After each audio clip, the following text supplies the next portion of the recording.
Welcome to the College Football Survivor Show, where playoff survival is always on the line. Here's Shehan Jeyarajah and Bobak Hayeri.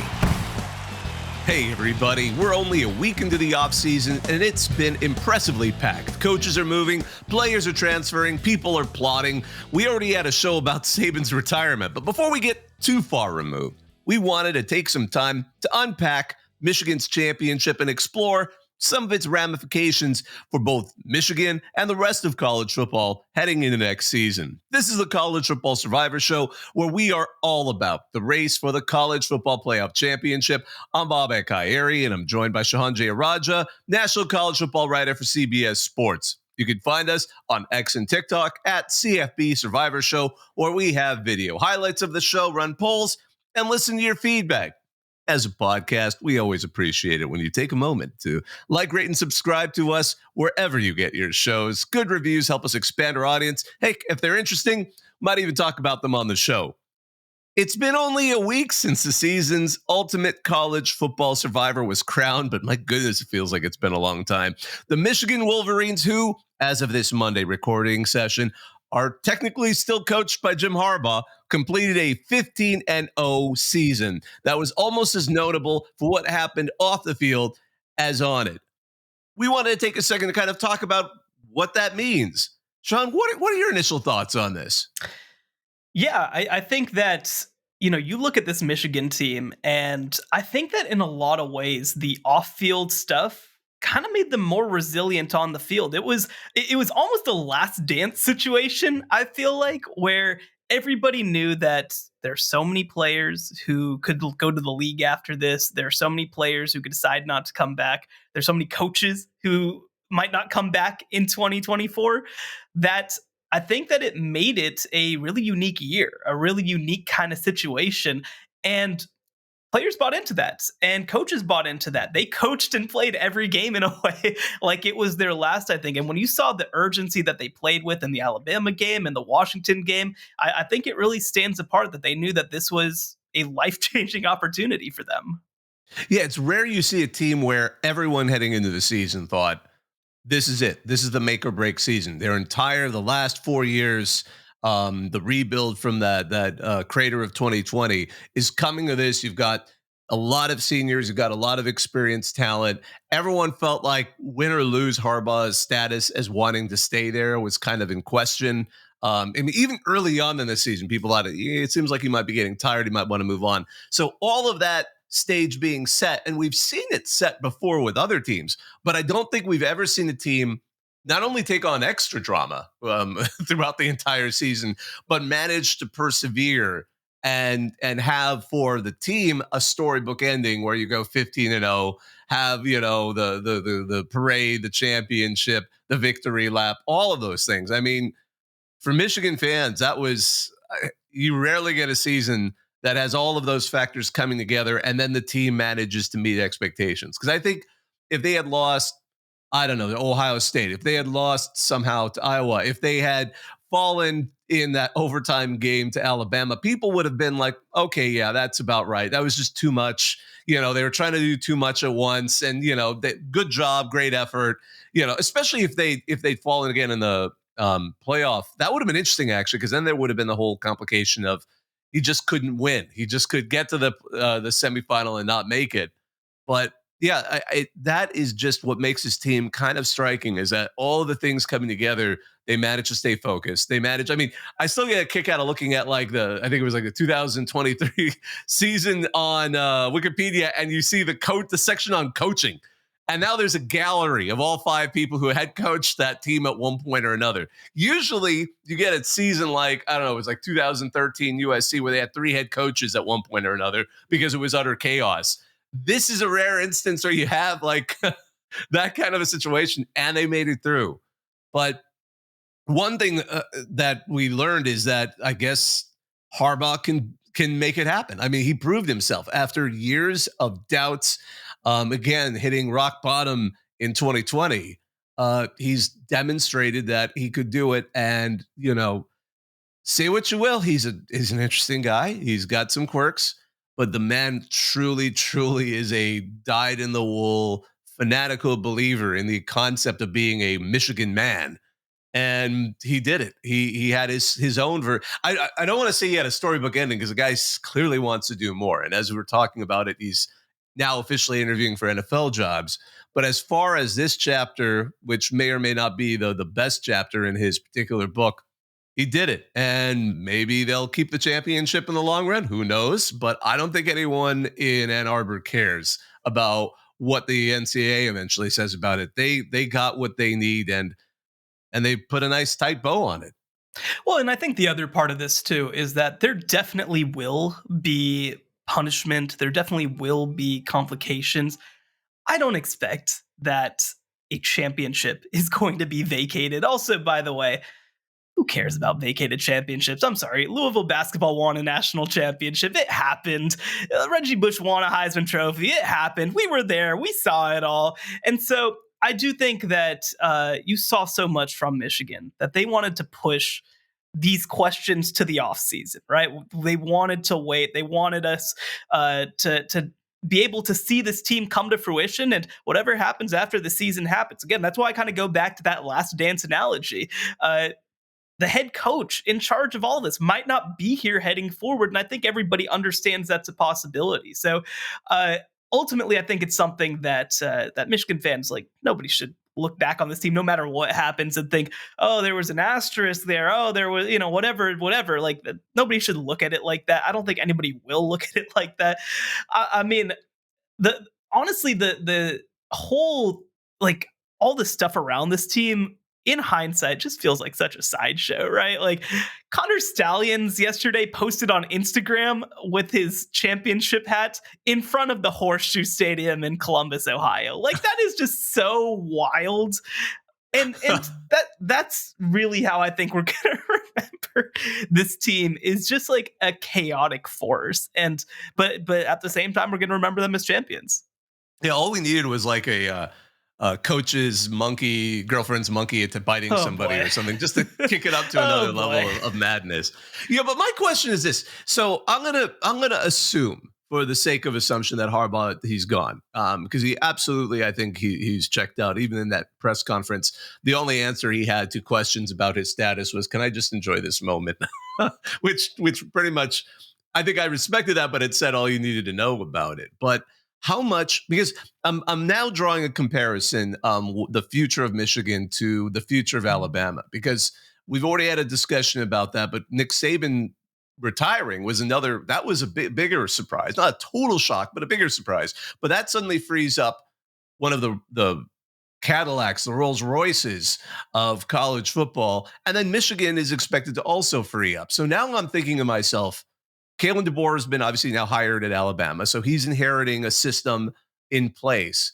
The next person to whoever succeeds Harbaugh, whether it's Sherrod Moore, whether it's somebody else, how much of what they're inheriting is going to allow them to continue the level of success? Because again, some people were, I thought, in some ways perhaps overly critical of Michigan over the last previous two seasons. I mean, they made it to the semifinal. Okay, they lost the first one pretty soundly to Georgia, and then they just kind of fell apart against TCU. But I mean, 3 playoff appearances. They have a good system there, but how much of it is Harbaugh? How much of it is what Michigan has inherently that he's built up there? Somebody asked a great question on Twitter the other day, and it was, out of the 4 playoff teams, which one is poised to take the biggest step back next year? And I think the answer is clearly Washington, so I'm actually going to put that specific question aside. But I do think that it's worth having the conversation, asking the interesting question. Which of, like, rank these teams in order of who has sort of the brightest 2024 versus the least bright. So I think that Texas is an obvious number 1, just with what they bring back. They're the only one that's guaranteed to bring back their coach, by the way, because Steve Sarkisian has agreed to a 4-year contract extension through 2030. You look at what they're doing in the portal right now, they are trying to raid Alabama. Isaiah Bond already committed, other players reportedly in contact with Steve Sarkisian at Texas. And then they also bring back a quarterback, of course, in Quinn Ewers. This number 2 spot is interesting because it comes down to Alabama versus Michigan. Some of this is unanswerable because Jim Harbaugh is still the coach at Michigan, and we don't even know who's going to be on Alabama's spring roster at this point. But let's just take this moment right now. Jim Harbaugh is still the coach at Michigan, but no JJ McCarthy, no Blake Corum, no Roman Wilson. I believe Trevor Keegan declared, Chris Jenkins declared. Like, it's a lot of players. There's a lot of players who are going to be gone. I think that all 5 players who started on the offensive line in the national championship game are likely gone. They were all upperclassmen. I think some might have an extra year of eligibility, but it's a possibility that they're all gone. That is tough.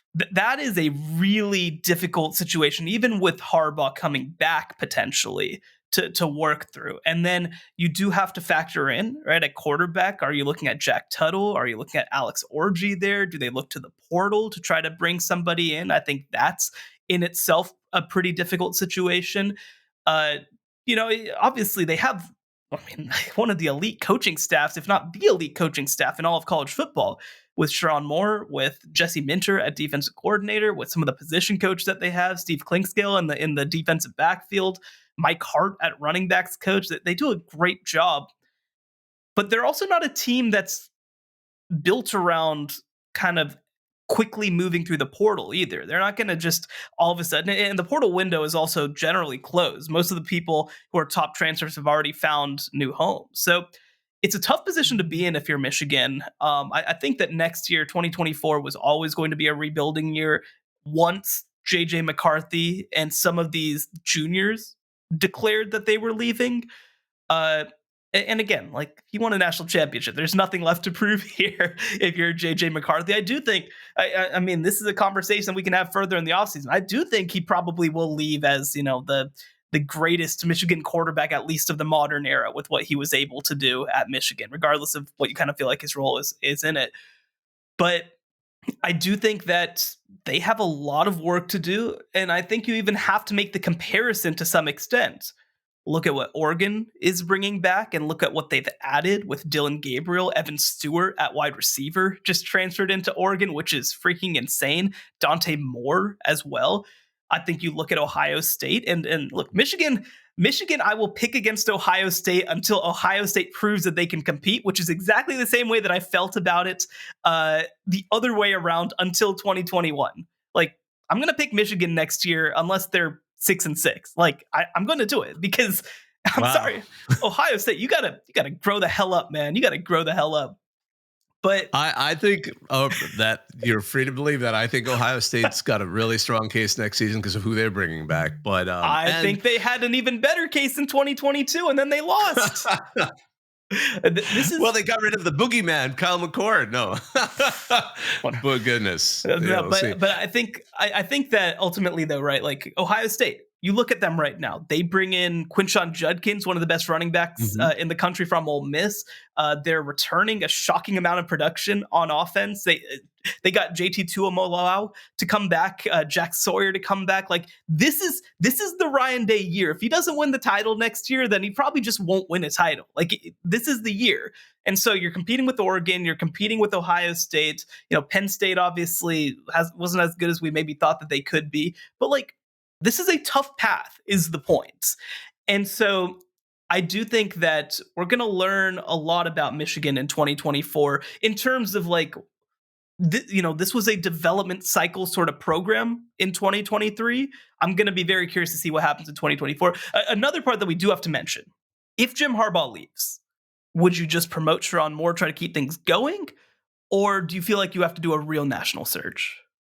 I could see them very much wanting to just promote Sharon Moore and try to keep as much of this winning system together as they can, because this isn't necessarily. This is the peak of it. You've literally had a team that won 15-0. It's an even better case than what was going on with Washington losing Kalen DeBoer. It's like, well, he just won a championship and boop, he's gone. What do? Do we go from inside? It sounds like they're getting Jedd Fisch, but I would try to do that, although I don't know how quickly I would act on it. I might give it. Alabama moved remarkably quickly, but it sounds like they also reached out to a lot of people very quickly. So I would perhaps try to do that. Maybe you have some home run hires that might transcend that, but I don't. The more I'm saying this aloud, the more I don't know. Michigan does not need to quote unquote win the press conference. They can just go to find someone who gets the system, can make it work.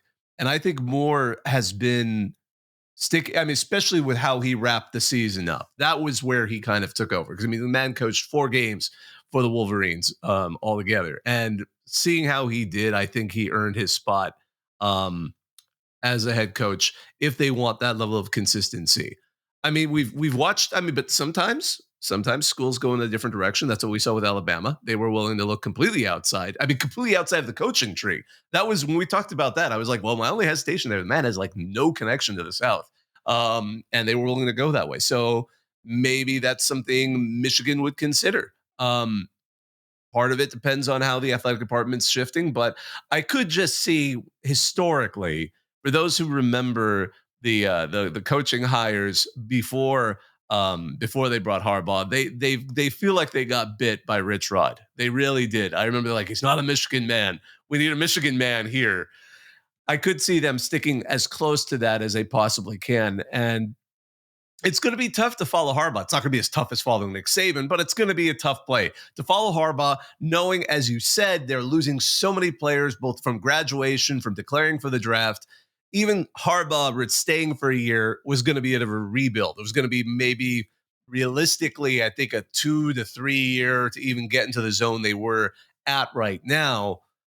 I think whoever gets it, they're going to need to give him patience. But at the same time, who really wants to jump in there right afterwards, knowing how Michigan can be, how quirky they can be towards people who are outsiders? Honestly, I haven't sat down and looked at what Michigan men are available out there who might be able to take that spot, but that's certainly something to keep in mind. Well, I think for me, because we have this comparison right now, right, between Alabama and Michigan. And Alabama decided to go outside of the family and hire a true outsider when there were so many candidates that had ties to Alabama and to Nick Saban. I do think this is a little different for a couple reasons. One, the Michigan system right now is at the peak of its powers. The Alabama system right now is kind of quietly moving backwards, right? They didn't win a national championship for the first time in 3 years, for the first time since 2009 at Alabama. And so, is this a different conversation if Nick Saban retires in 2015 than it is him retiring in 2023? Then maybe do you just promote or find somebody? I think that maybe that's more of a conversation. I think the other part of this is that we have seen that the Harbaugh system can exist without Jim Harbaugh. Like you said, 6 games this year, Michigan played without Jim Harbaugh. Now, he has a lot to do with what goes into prep and what goes into player development and recruiting. But I do think that, you look at sort of this back and forth that Jim Harbaugh has with John Harbaugh in the NFL. There is a system there, right? There is an understanding. And so I do think that if you get people who have deep ties to this Harbaugh system and understanding, like Sharon Moore, like Jesse Minter, Mike McDonald right now, former Michigan defensive coordinator, now defense coordinator with the Ravens. He's somebody who's getting NFL head coaching interviews right now. But, I think that you could try to find somebody who you have a lot of faith and trust in, who potentially could carry this system on, keep the infrastructure in place, keep the administration in place. Because the reality is, too, Jim Harbaugh is going to take some of his staff to the NFL if he does take that job. But this isn't a situation where like the director of player personnel and director of recruiting are going to follow him to the NFL. Those are people that for the right price, you might be able to keep on campus. And so I think that's going to be part of the discussion and part of the conversation is, look, how much of this is replicable with people who understand the Harbaugh system? And I think that Sharon Moore or Jesse Minter are people who are willing to do that. So I think that they should probably be more open-minded to promoting than I would have been for Alabama. The other part that I'll say about this as well is that when you look at Michigan right now, I mean, again, you have a solid coaching staff who I think have bright futures in college football. And so I think that if you can keep more of these people around, I mean, that is something that I think is pretty attractive if you're the University of Michigan right now. I admit when we were talking about this, I was thinking, or they could go full chaos and hire Dion. That would be the nothing fails to make me laugh than seeing any open position and imagine Deion Sanders suddenly sauntering into Ann Arbor. But I will say one other thing is that you got to see the Alabama search, and it involved a lot of people deciding to stay with their schools. Now, we can have a conversation about who was actually talked about for the job, who was actually offered, who had the opportunity. mhm. But, I mean, they hired Kalen DeBoer, who's a really good coach, but also is not. I mean, he's not hiring Lincoln Riley, right, at USC. He's not hiring Brian Kelly at LSU. They hired a very good coach. And if you're Michigan right now, you have to step back into that market that Alabama just went through. And all the guys who got raises off of Nick Saban retiring are probably no longer available because of that. And so the timing of the situation ends up being just a little bit weird. I think that Kalen DeBoer would have been a top target for Michigan had he not landed at Alabama. Now you don't have that option potentially. And so I think that that's even more reason to potentially try to stick with what's worked and not overreact and try to just take a swing when maybe you have some good options in the building. Yeah, one thing I will say, regardless of how Kalen DeBoer ends up at Alabama, I was very impressed by the process. They managed to take the highest profile job hiring in college football and tied a bow. I mean, he was saying we'll have an idea in 72 hours. It was like 56 or so, and they had their person, and that was absolutely impressive. And you can't help but think of the timing in all of this. I know some people said had Jonathan Smith not gone to Michigan State, he would have absolutely been Washington's first choice, but yeah, he was gone. And sometimes, it's not like Washington was planning around, Nick Saban's retirement. Arizona certainly wasn't. Now they're looking for a new head coach. Um, one thing I just wanted to kind of ask, especially as we kind of tie a bow on this season for Michigan. And I'd seen this question asked on Reddit, but the answers were kind of I was more curious to your perspective on this because we've lost Nick Saban.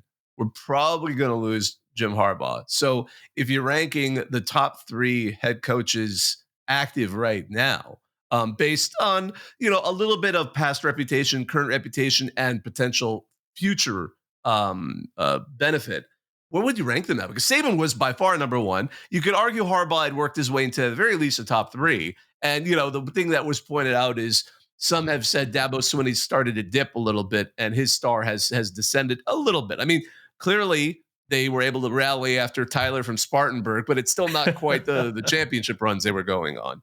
Who do you, I mean, Kirby Smart's probably number 1. I think we can say that. There's no probably. He is number 1. There is no question about it. But after that, I think it gets tricky. No, I agree. I think Dabo still has to be in the top 3. I mean, he's won 2 titles. He did it at a place where you don't win titles. You don't win titles. You don't win multiple titles at Clemson. You just don't. And so I think that he still belongs in the top 3. The question is, has anybody overtaken him? The conversations I would say are a Brian Kelly, who's led multiple playoff teams. Mm-hmm. I think Lincoln Riley's stock has taken a pretty big hit after this past year. I'm not out on Lincoln Riley. I think that, honestly, I think they might be a little surprising in 2024. Brian Day's stock has taken a pretty significant hit as well. Is it too early to start having Mike Norvell conversations? Is it too early to start having Steve Sarkisian conversations? I think it probably is. Is it too early to start having Kalen DeBoer conversations? I think it probably is. Dan Lanning might fit into that category too, as like a future, but that's like you're looking future. You're looking current's pretty good. Future seems very bright, but it's tough to put a person into that group. Well, and I think the other part of this too is like, you can't put Dan Lanning into this group when Kalen DeBoer just pantsed him twice, right? Like, or 3 times, right? So like, I think that if you have that Dan Lanning conversation, I think Kalen DeBoer belongs in front of him right this second. This is tough. I think I would have Dabo Swinney number 2 because his accomplishments are just so much higher than everybody else. But like you said, a much less commanding number 2 than it was 5 years ago. Because I want to caution, if we're talking people who won championships, Mac Brown is still out there. All right, this is not the same. This is not the same. I mean, and then I think you start having conversations about like, I mean, how much do you love Chris Kleiman, right? Like, how much do you love Kyle Whittingham? And that this is tough. This is really, really hard. I think my number 3, and I don't feel good about this at all. I think I'm going to go with Brian Kelly. But like you said, I don't feel amazing about it. I wish that we had this conversation last year and not right now. Yeah. But I do think that his track record is pretty unbelievable.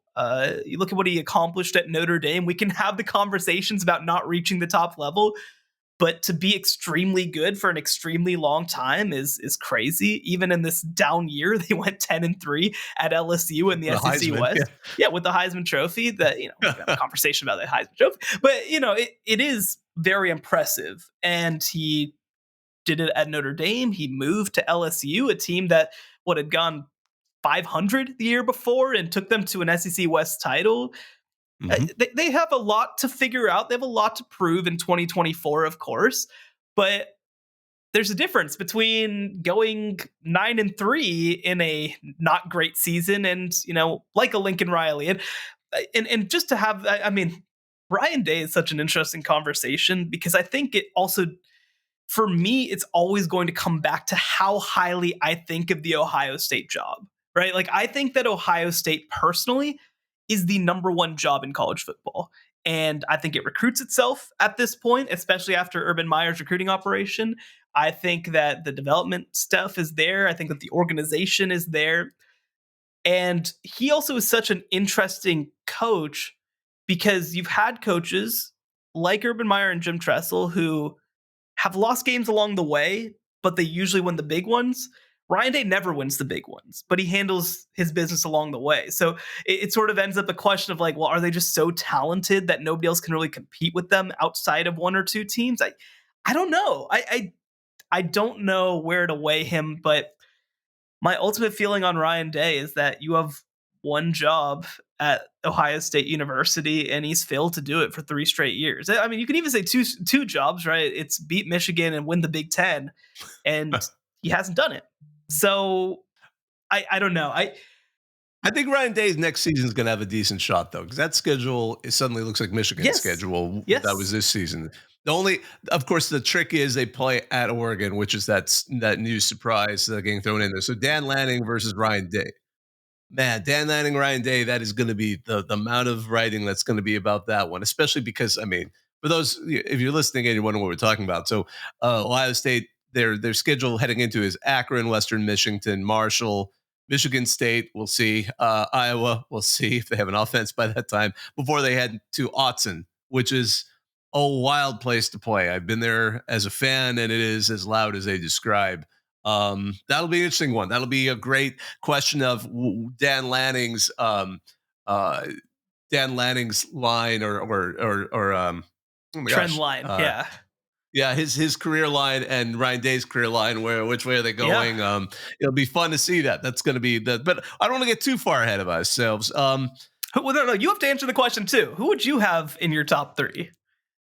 Oh my goodness. Well, again, Kirby Smart, number 1. Dabo, I think, has put himself in the number 3 spot. Okay. Now, this is where I think we're gonna differ a little bit here. I think Ryan Day really is a better coach than people give him credit. I think losing these games to Michigan, yeah, I get it. They're not. That's what you ultimately get judged by. But this was an incredible 3-year run by Michigan to not only beat Ohio State but go to the playoff and ultimately win the whole thing. I do think Michigan's going to take a significant step down. I'm not saying like they're going to have a losing season, but I just don't think what we're going to see next season, Harbaugh or not, is going to be close to what they just had in this 3-year run. And don't get me wrong, Michigan fans will be probably very patient with him if he stuck around and rebuilt another team. I just don't think he wants to. I think Ryan Day's now going to have a team, particularly the transfer portal. You mentioned it. They've got, a great new running back. They've kept one of the running backs everyone thought was going to leave to go to the draft. So they're going to have an incredible backfield. They're going to have potentially a better quarterback. I am somewhat optimistic that this is going to be a year where they will almost certainly have a strong shot. I think they're going to be in the Big Ten title game. I think they're probably going to win the Big Ten title game. And in a 12-team playoff, they're going to be a playoff team. Win or lose, frankly. So, but this whole conversation about Ryan Day is saying, well, maybe he can win a big game, like in the future, hypothetically, right? So, like over the last 3 years, what's the most impressive thing that he's accomplished? Now, I want to be clear. In 2019, he had a good year. He had a good season. In 2020, of course, I think it was their best chance to win a national championship. I mean, it's unfortunate, I think, that his best year was during the pandemic. It just makes it really hard to like gauge what that means. But like 2021, 2022, 2023, like I don't know what he's hanging his hat on. I may be deceived here. I do want to say, though, Brian Kelly was a great call. I didn't consider him as strongly. And but I think you're right. He'd be battling Dabo for number 3 in my spot. But I think next year we'll see if I eat my words on Ryan Day. But and if Ryan Day wins the title next, like I've had a little bit of this conversation about Jim Harbaugh. I had him more in the Brian Kelly tier than in the Nick Saban Kirby Smart tier. Well, now he's proven he belongs in the in that tier, right? Like he belongs in the top tier. If he was coming back to college football next year, I'd have him number 2 behind Kirby Smart, right? And so, which he might, for the record, but I just think that the Ohio State, man, is just one of those jobs. It's like I consider, for example, Oklahoma one of those jobs. They won 10 games this year. That did nothing for me. You're supposed to win 10 games at Oklahoma. And so and he did it in a Big Ten that was so top heavy, like so ridiculously top heavy. And that's unfair that he's held to the standard of Michigan, but like he didn't accomplish anything that I feel like the most impressive thing that Ryan Day has done over the last 3 years is almost beat Georgia. Like that is the greatest accomplishment of his last 3 years, is almost beating Georgia. And to be the number 2 coach in all of college football, I just need more than that, man. I just need more than that. I respect it. And I'd love to hear Lou Holtz's take on my view as well. Oh my goodness. But it's just going to be fascinating to see how this pans out for Michigan heading forward. When we come back, we're going to take a quick look at some of the greater questions for college football based on how Michigan did in the college football playoff here on the College Football Survivor Show. The College Football Survivor Show, where playoff survival is always on the line.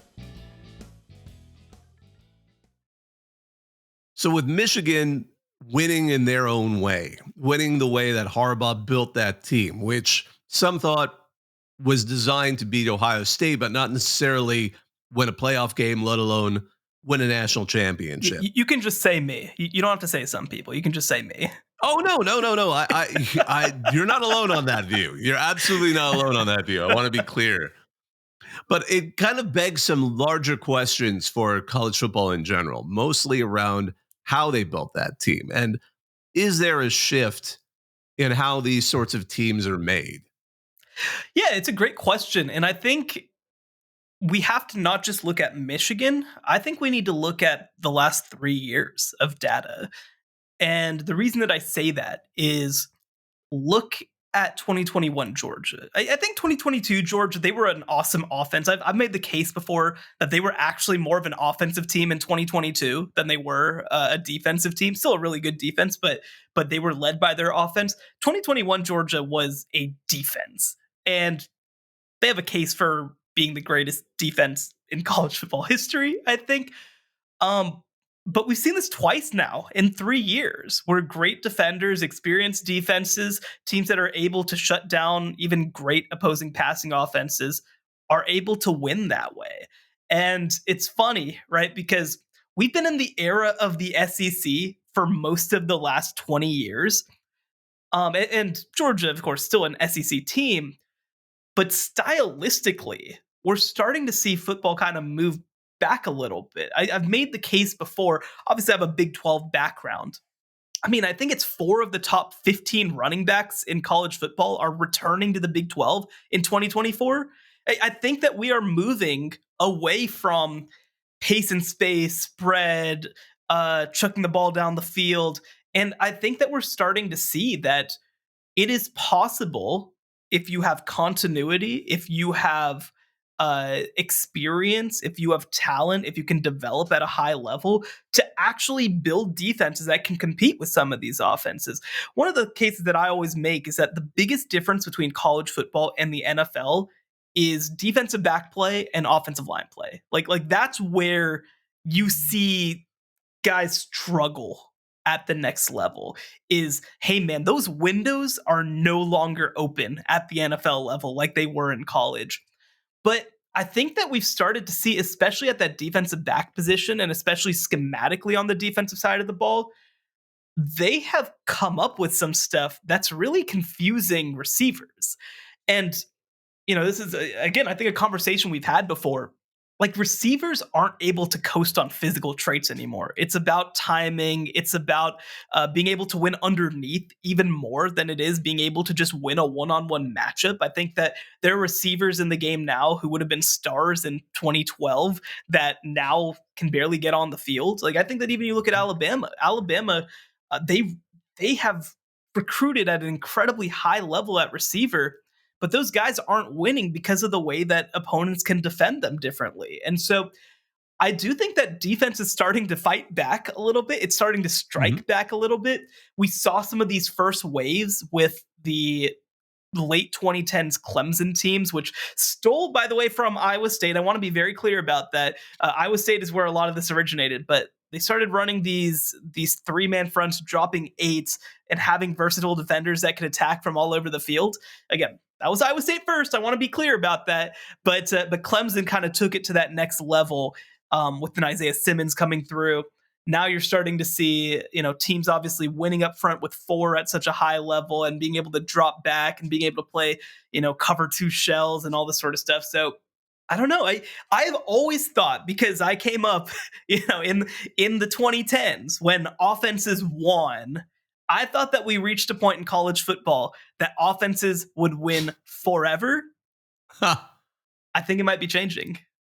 Yeah, I'm okay. So when we talk about defenses and we talk about Big 12, my mind goes to the 2000 Oklahoma Sooners, because that was a defense. That team could put up offense. I mean, Josh Heupel was the quarterback on that team, but they had that defense was remarkable, and it culminated in a national championship game where they beat a team that scored only 2 points. Florida State managed the safety, which is like, yeah, no. So, I mean, I remember when that was the era of defense wins championships. And I agree, it seemed to erode a little bit.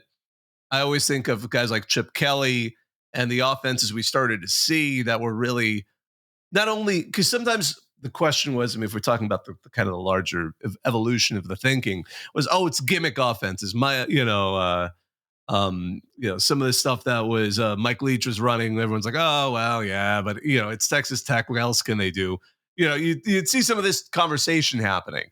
But as you said, we started to see, particularly in the 2010s, this evolution to, you can have a wildly successful offense and a defense alongside of it. I'm not surprised to see a bit of a shift to the mean. I'm surprised to see it, I think, so heavily rely on the defense, because when I went back and reviewed the game again, because I wanted to be sure of some of my thoughts. First of all, Penix made some massive mistakes that were not forced. I was actually, the more I watched, I'm like, man, they really were close, man. They were close to flipping this thing around. Yeah, and that's the thing. I was so entrenched on, like, wow, he could have, there were opportunities he had, and he's the one who just kind of like, and whatever. I forgive it. Their kids still, you can have an off game. I don't know, man. He's pretty old. He's been around for a little while. Next season, then suddenly, no. I love how that immediate shift. I don't know if he gets the kid excuse, man. I don't know if he does. Oh my goodness. But yeah, so all of that said, I mean, looking at the way that offense of Michigan ran itself, the blocking was exceptional. Pass blocking was decent, but the run blocking, and then the intelligence of Donovan Edwards to see the field all of that stuff. We saw old school football in so many ways that, yeah, have we shifted too far? Or was it just the unique quirkiness of a Harbaugh? Because that's the thing. I mean, this goes back to the earlier question. If Harbaugh leaves and they promote from within, we'll probably see more of the same. I doubt we're going to see, if Sharon Moore becomes a head coach, I doubt he's going to be like, oh, let's start all over. I think we're going to see more of that. But it is an interesting question. I mean, is this something that's unique to them, or how easy is it for other teams to adapt that? I mean, I'm going to take a second and say one of the things that people notice who observe FCS football, where the strong teams tend to be in the Dakotas, Montana, up north, is those teams tend to be old school offenses with just dominating lines. And that's would be how they would kind of win, especially South Dakota State these past 2 years. But I don't know how easy it is for other FBS programs to just say, you know what, let's do what Michigan's doing. So do we think this is going to be more of a quirk to them, or is this something other teams can maybe pick up and run with? It's a good question. And, I want to draw attention to one player who I think kind of embodies what Michigan did, and I think also embodies a little bit of a trend in college football. And that's Mike Sanders still. He started his career at Michigan as a receiver. And one of the reasons why I thought that maybe offenses would just kind of win forever is because the best athletes on the field typically want to have the ball in their hands, right? So whoever your best player is, you're probably putting him at receiver. If it's 2010, 2012, 2014. And so the question is, right? So like if the quote unquote lesser athletes are just always being pushed to defense, is that a trend that's going to change? Well, I think that a couple things have happened. In the NFL, you're starting to see cornerbacks are getting their dang money, right? Like they're becoming some of the highest paid players in all of football. Running backs, the flip side, right? So people don't want to play running back the same way anymore. I think that does impact some of the athletes that you have at the position, even at the college level. And I think that you're starting to see, guys who are body types who would have historically been receivers now moving over to defensive back. And Mike Sanders still is key among them, right? Somebody who's not huge, he's only 5'10", but he's big, he's physical, he has great ball skills, he's very athletic. Because he's played receiver, he has an understanding of defending the receiver position in a unique kind of way. And so I think this is a trend to kind of make that happen.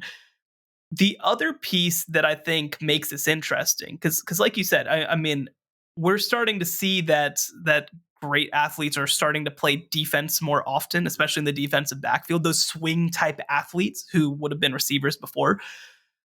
But I think the other part of this too is that, there's a diversity to the run game right now that like you have to go back a while to see some of this level of diversity, right? You got to go back to like wishbone type stuff and like, just in terms of like the movement with offensive lines and the versatility and the pulling and just all this sort of stuff is I think a return in some ways. You saw, especially when the spread and air raid stuff came out, it was so much just inside zone, right? It was so much just like, let's just set things up and run a basic play that's really built out of space more than it's built out of blocking scheme.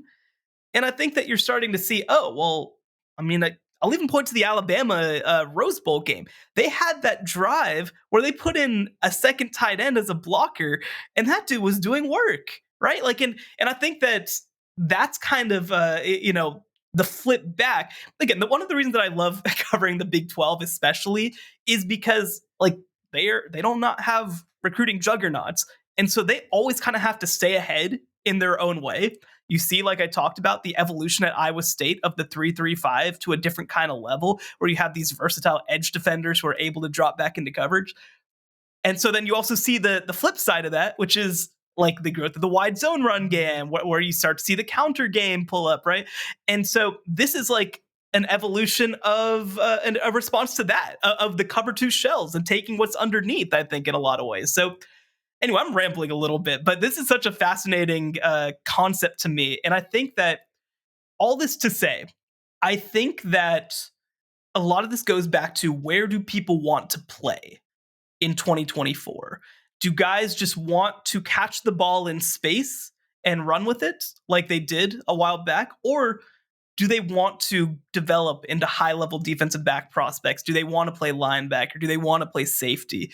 And I think that we're starting to see that the answer is yes in a lot of cases, in a lot more cases than maybe we saw before, because people understand the amount of money that's available once you get to the next level if you're able to excel in that position. So all that to say, all of that to say, I think that this is replicable. Now, will you get the same level of defense as Michigan? That's obviously very difficult to do. It took Michigan multiple years to get to that point. Teams like Georgia, and even the way that Alabama's recruited historically, they have a little bit of a leg up to do that. But I do think that it's as much about development within your system. I think it's as much about communication within your system, guys playing together. And so actually, I think just as much as it's about legitimate defensive schematics, it's also going to be so much about being able to replicate Michigan's player retention. Because that's the factor right now. When I look at Alabama, when I look at another great recruiting team, Texas A&M, when I look at Clemson right now, when I look at Ohio State right now, they're kind of flipping players a little quicker than I'd like, whether it's guys entering the draft or transferring. And I think that ultimately Texas, Michigan, Washington this year, those are the teams that managed to keep kids around, and I think that they've benefited from it. Yeah, you brought up something that made me realize was the way Harbaugh ran Michigan the last several years, how Dabo wished people would see Clemson for all the crap people were giving him about not running the portal, not caring about the portal, and the speeches he would give about it. Harbaugh basically kind of, a lot of those guys had been at Michigan. They were 3-year guys, 4-year guys. And he managed to put together a roster that could win. And I think had Harbaugh said some of the things Dabo had said, people would have been like, yeah, see, he's right. But I mean, it's amazing how those two maybe perhaps are a little more similar than people want to realize. But Dabo gets all the heat, and Harbaugh, people were too busy. And frankly, Harbaugh, they put in a Che Guevara hat on the cover of the Wall Street Journal. Yep, that was great. I love that one. That gave me a hearty chuckle. When we're talking about just sort of another way of looking at it, where does a player want to play? Are we also seeing a shift away from the domination of the South as a college football? I mean, I'm not saying they're going to be supplanted, but are we seeing a shift where the North can certainly have its strength, and how much weight should we put into the fact that although it was technically the final Pac-12 football game, those are two now Big Ten football teams? Is this an opportunity to see the Big Ten and friends might potentially be might prove that they can dominate football as much as the South has in the past? Well, I think this is part of the interesting question, because so many of the dynamics that we talk about with the SEC are actually just Nick Saban dynamics, right? I mean, he won 6 titles. We're like, oh my gosh, the SEC played in this many title games, won this many titles. And it's like, yeah, that's Nick Saban, man. That's just one dude. And I think that we're starting to see a lack of consolidation from the SEC because of, I don't want to even say Saban's decline, because it wasn't a decline, but it was a pause in some ways. And I want to say it was also a bit of his own success, because Kirby Smart is one of his best disciples and has basically been created what he created in Georgia, what he created at Alabama. So that's the other thing. His success spurred success. Absolutely. And I think that you even talk about the player acquisition apparatus at Texas A&M. You talk about the player acquisition apparatus at Texas. These are all things that were created because of Nick Saban.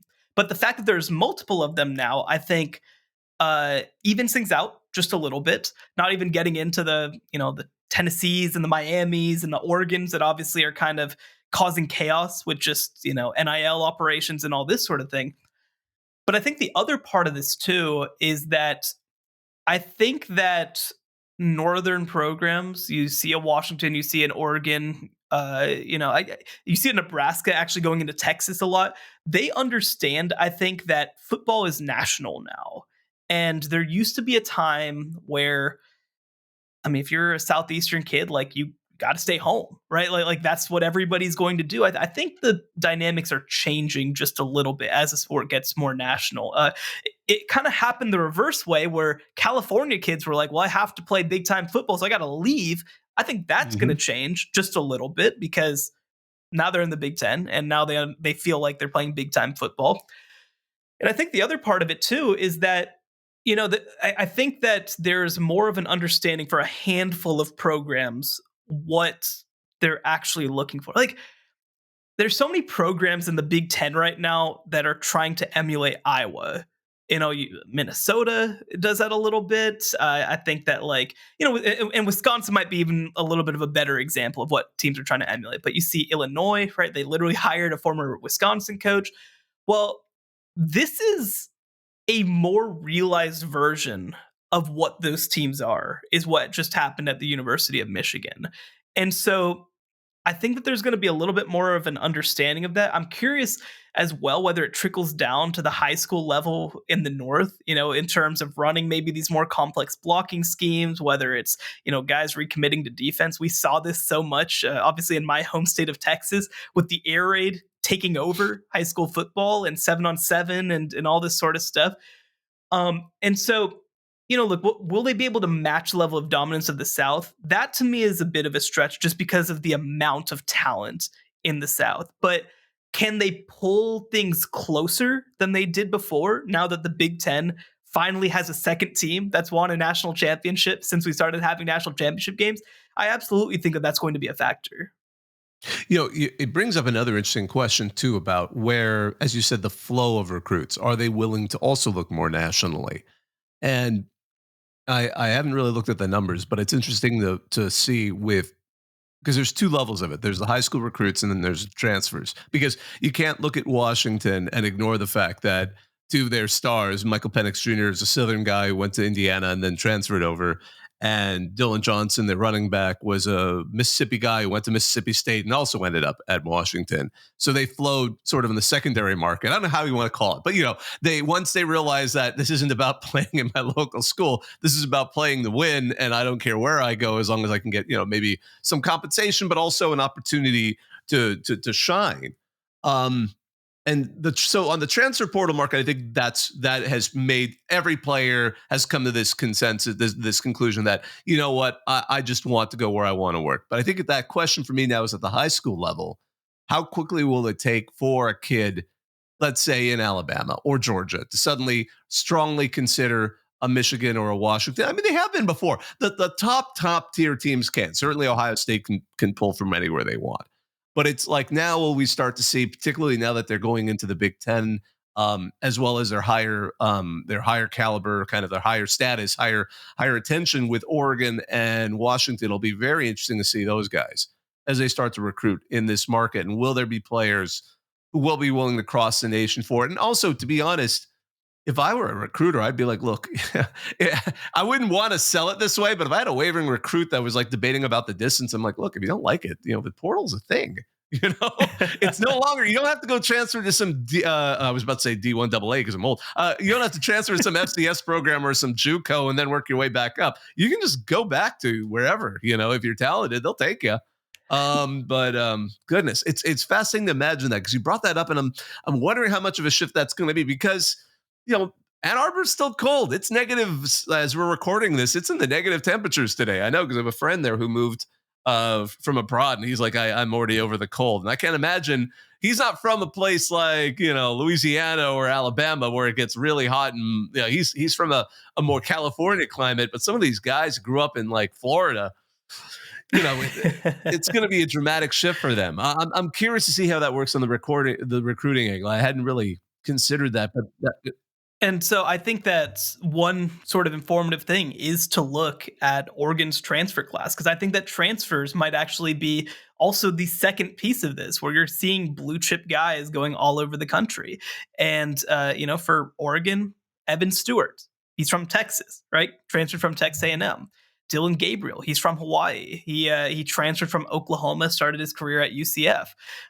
You see Dante Moore. He is a Detroit kid, but he played at UCLA before he came back up.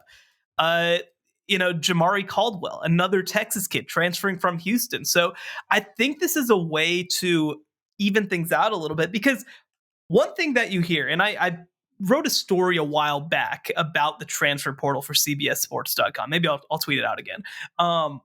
But the deal is that the first time that guys commit to a school, there's a lot of factors that go into it. It might be, a type or feel or a coaching staff, or just it could be anything almost that convinces you to go. I mean, again, I like any of us going to college, for the record. That's what always gets me about people complaining about kids changing their mind. You know how many times I changed my mind before I ended up going to college, or I did. But the second time, the phrase that everybody used when they talked about transfers and going to their second school was business decision. They did what was best for them and for their careers. And that might mean a kid from Hawaii becoming a quarterback in Eugene, Oregon, right? That might mean a kid from Tampa moving to Seattle.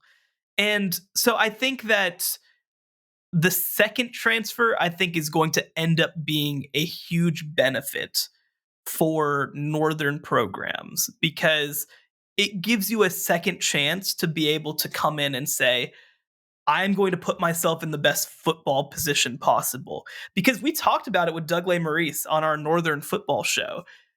One of the things that I think the Big Ten has been able to do is they've put together a great group of coaches, and not just head coaches, but also great coordinators. And because of that, you're seeing guys develop at a higher level. You're seeing guys put in good positions. You're seeing guys who develop within a scheme and are prepared for the NFL, even if they weren't top 5 national recruits. And so now, if you're able to mix that in with some of the talented kids who are looking for a second home, like an Evan Stewart, like a Michael Penix Jr., like a Jalen Polk, I think that does change the dynamic for Northern teams a little bit if they're willing to take advantage of it. Yeah, absolutely. And I think because you said second transfer, you mean just transfer portal. I think there's second opportunity. Second opportunity. Yeah, absolutely. I agree with you 100% on that. As we kind of slowly wrap this up, I want to know, what lessons do you think other teams could take from the Michigan?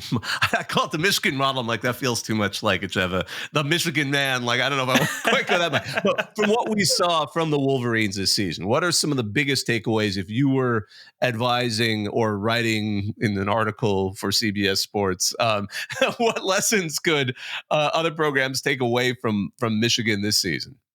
Well, I think that some of the takeaways are, you have to be able to do enough on offense, right? I mean, if this was like, we have Iowa as a counterfactual here, and they had as good a defense as Michigan, but Michigan was able to have some dynamic components on offense, and they were able to be creative in the run game, and they were able to develop at a high level. So I think that that's a key part of it, is you have to have an offensive scheme and offensive talent that actually emphasizes what you want to do.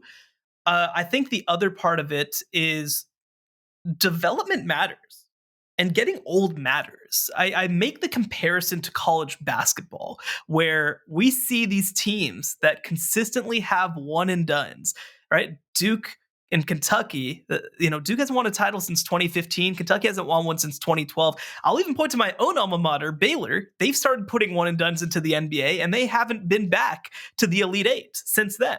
So I think that having a roster that gets old and stays old, and retaining players and having them learn multiple years in your system, I think that that's a huge advantage. And I think that you look at a team like Michigan, where so many of the players who played on the 2023 national title team were on the 2021 Big Ten team and played major snaps, whether in the actual season in the Big Ten title game against Ohio State or in the college football playoff against Georgia. A lot of these kids played. And so I think that retention means just a little bit more than acquisition, potentially, especially if you're able to develop at a high level. I think that having a big picture plan and vision for what you want your team to look like is a huge part of it. I think that having leaders on your team is a huge part of it. And again, this comes back to retention. JJ McCarthy, Blake Corum, Chris Jenkins, Junior Colson, Will Johnson, Mike Sainristil, like these are all-time type leaders at Michigan that were able to stick through the program and ultimately lead the team to a national championship. And so ultimately, I think that it's just a message that doing things the old way works, but you have to be willing to adapt the old to the new. I think that's a salient lesson for a lot of programs. And I wonder if, looking back, we'll say Michigan was perhaps one of the extremes in terms of being able to retain so much and play such a mature team into a national championship, only because of the realities of the portal and the realities of perhaps Harbaugh's persona being so unique and able to keep that. Because whatever you say, I'm almost amazed at how successful it was this season, because I'm amused by him. I know he's not an idiot. He's very smart. But I'm just like, how is that personality able to glue all of this together? Like, I don't know if I were in their position. It's something I don't see not being around him all the time. But I mean, so some of that I'm going to credit to him, because clearly there's something he's pouring in the water or whatever. I don't know. Maybe Connor was pouring in the water that's keeping them all together there. But I'm not sure, especially if he leaves, how many programs are going to be able to do it, because we're seeing, as we just talked earlier, Davos trying to do the same thing. And the pitchforks, I mean, well, at least Alabama wasn't interested in him. At least their fans certainly weren't. It's going to be remarkable to see how this moves forward. Well, I think that's a good spot to wrap this up and this wonderful episode of the College Football Survivor Show. There's just so much we learned this season about Michigan, and so much that still is going to be answered, I'm sure, through books and kind of after action reports and various articles over the rest of the off season. Well, thank you all for listening. This is always a pleasure to have you join us. If you get a chance, take a moment to like, rate, and subscribe wherever you get your podcasts. Write a review. Maybe we'll include it in a future show if it sounds interesting. That'd be fun. I like that idea. I want to thank our producer, Joey Aliberti. You can find us on X and TikTok at CFB Survivor Show. He's Shehan Raja. You can find his work at cbssports.com and at Shehan Raja on X and TikTok. I'm Bobak Hayeri. It's always a pleasure. Have a great one, everyone. The College Football Survivor Show, where playoff survival is always on the line.